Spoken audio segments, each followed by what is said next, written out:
All righty, Seton. What is the poll question that we're going to start out hour one with? Do you believe Shohei Ohtani? But how much am I believe? Like the whole story? Do I believe him? Do I believe they had nothing to do with this? How much involvement do you think Shohei had? I'm trying to be fair. Yeah, it's tricky because, I mean, he sounded like he had been taken advantage of, that he was innocent, that he didn't know what was going on.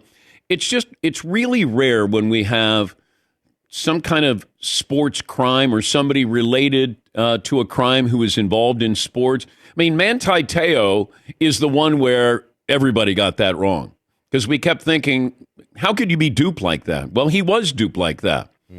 But it's really rare when somebody says, hey, I had nothing to do with this. Lance Armstrong, he was America's hero. I had nothing to do with that. Mark McGwire, America's hero. Nothing to do with. It's just rare when it happens.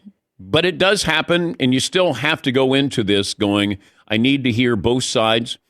And that's the troubling part for me. It feels like there's been a couple of different stories.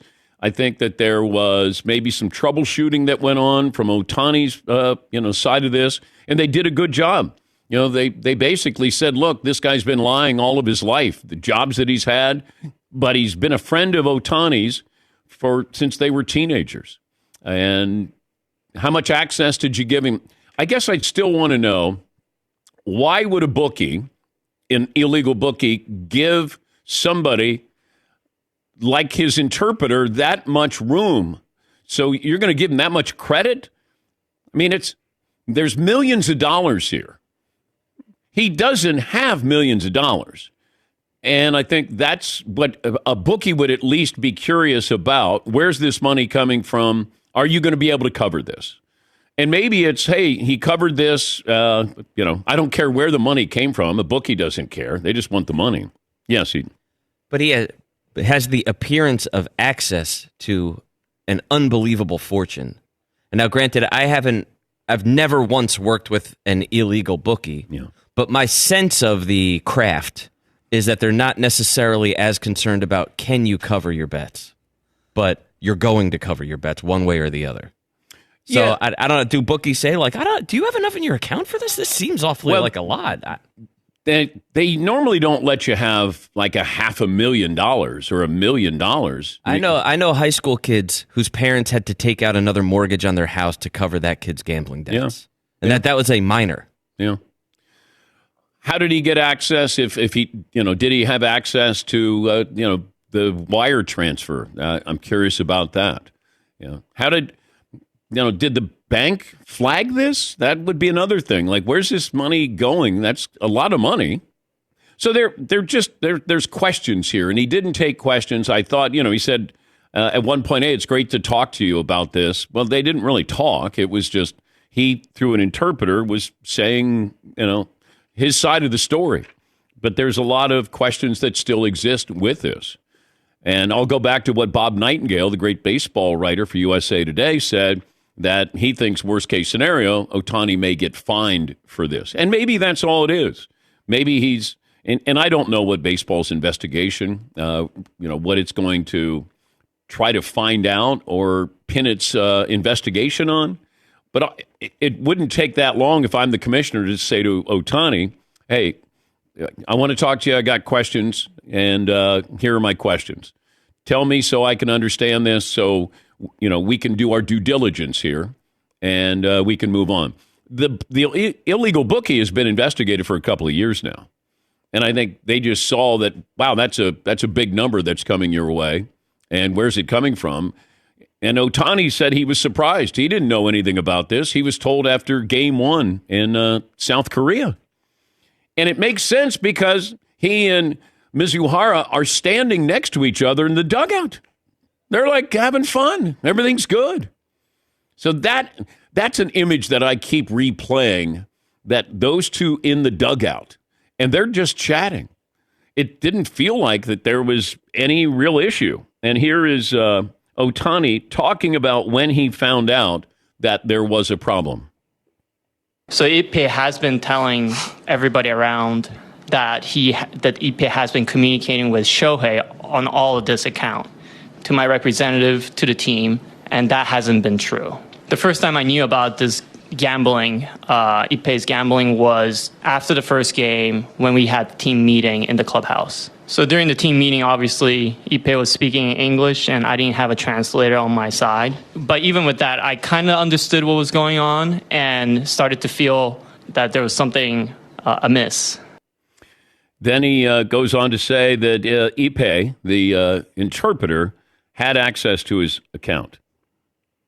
And finally, when we went back to the hotel and talked one-to-one, that was when I found out that he had a massive debt. And it was revealed to me during that meeting that Ippei admitted that he was sending money using my account to the bookmaker. And then he wanted to put this on record, so I'm going to put it on record on this sport or on this show that what he was talking about, if he had anything to do with betting. So I never bet on baseball or any other sports, or never have asked somebody to do it on my behalf. And I have never went through a bookmaker to bet on sports. Okay. Had to get that out there just so, because that we're curious about that. Has he ever placed a bet before? Whether it's on baseball or not, has somebody placed a bet for you? That's also something that we would be curious about. But this is the first real hiccup with, Shohei. Other than this, it's been this great curiosity, this phenom, this now the best player in the sport, the next Babe Ruth, a $700 million contract, playing for the Dodgers. Now you're going to play in playoff games. Everything was great. Got married. Everything was great. And then all of a sudden, boom, got hit with this. But as far as, it might quiet down now. Now, usually this is what happens. It's like something explodes right in front of you, and then you look for the fallout, and then all of a sudden you'll revisit this. I don't know when baseball comes out with its investigation. If you've been investigating this illegal bookie for 2 years, that'll give you an idea. This moves at a snail's pace here.